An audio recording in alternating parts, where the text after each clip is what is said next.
خالتي ملبوسة من الجن. أول حاجة أنا عايزك تجمد قلبك معايا كده، هات سماعتك واقفل النور ويلا بينا. انا اسمي شادي وعايش مع خالتي في بيتها. اهلي مسافرين بره مصر وما بيجوش من زمن. الموضوع كان طبيعي جدا لحد ما في يوم دخلت عشان انام وسمعت ساعتها صوت الجرس بيرن تحت الباب بالراحه، وبقيت ابص على الصاله ولقيت خالتي واقفه وبتفتح لناس شكلهم غريب جدا وكلهم لابسين جلابيات وداخلين معاهم معدات وحاجات وبداوا يرصوها في المكان. المهم فضلت اراقب الموضوع بيحصل ايه وكده، وكنت حريص جدا ان محدش يشوفني، ولقيتهم بداوا يقولوا كلام غريب ويغنوا اغاني غريبه على طبلة وعلى ضف وعلى حاجات كده واصوات غريبه، وبيقولوا حاجات وهم بيحركوا راسهم يمين وشمال. انا ما كنتش فاهم حاجه لحد ما فجاه لقيت خالتي دخلت معاهم وبقت بتعمل زيهم. كنت مرعوب جدا وفضلت تلف حوالين نفسها وهم بيلفوا حواليها، وهنا اتصدمت لما لقيت واحده ست جابت فرخه وراحت دبحاها على خالتي، والدم غرق وش خالتي وهدومها كلها. حرفيا الجلابيه البيضاء اللي كانت لابساها بقى لونها كلها احمر من كتر الدم، ووشها كله بقى ملطخ بالدم. كنت مرعوب جدا، وخوفي ده ما كانش على خالتي على قد ما انا كنت خايف ان حد يشوفني او حد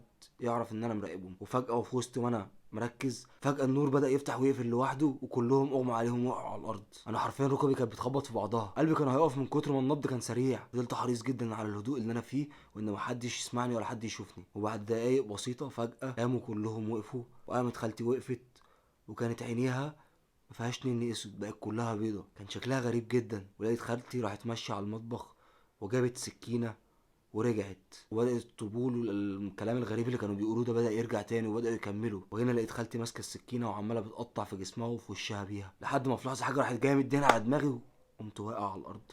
ما حسيتش الدنيا. ولما صحيت تاني يوم لقيت نفسي في سريري عادي طبيعي جدا. كان في وجع في دماغي جامد وكانت دماغي مربوطة، يعني معنى كده ان انا اتخبطت بجد ما كنتش بحلم. ولما سالت خالتي ايه اللي حصل قالت لي ان انا كنت داخل المطبخ عشان اشرب ووقع على دماغي كوبايه. بس انا عايز اقول لكم ان انا ما كنتش مصدق الموضوع ده ومش مقتنع لحد دلوقتي. طبعا انتوا عارفين مين اللي عمل فيا كده وايه اللي حصل. اهم حاجه قبل ما تقفل الفيديو متنساش تصلي على رسول الله عليه افضل الصلاه والسلام.